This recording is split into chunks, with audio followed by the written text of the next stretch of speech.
CPIM Khowai মহকুমা কমিটির পক্ষ থেকে এক প্রতিনিধি দল আজ খোয়াইয়ের মাননীয় জেলা শাসকের সঙ্গে আমরা সাক্ষাৎ করি এবং আমরা এই ডেপুটেশনের মাধ্যমে দাবি জানাই আমাদের খোয়াই মহকুমার বিভিন্ন এলাকার রাস্তাঘাটগুলির অবস্থা খুবই বেহাল।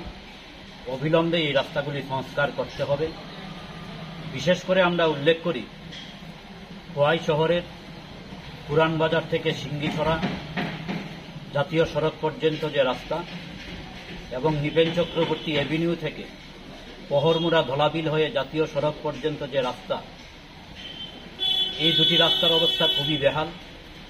পাশাপাশি আমাদের মহকুমার শহরে এবং গ্রামের বিভিন্ন এলাকার রাস্তাগুলি চলাফেরার অযোগ্য, এমন একটা পরিস্থিতির মধ্যে দাঁড়িয়ে আমাদের মহকুমার মানুষকে চলাচলের ক্ষেত্রে প্রচণ্ড অসুবিধার সম্মুখীন হতে হচ্ছে।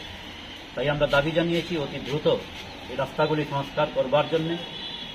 আমাদেরকে জেলাশাসক আশ্বস্ত করেছেন যত তাড়াতাড়ি সম্ভব এই রাস্তাঘাটগুলি সংস্কার করবার জন্য ওনারা প্রশাসনিক উদ্যোগ গ্রহণ করবেন।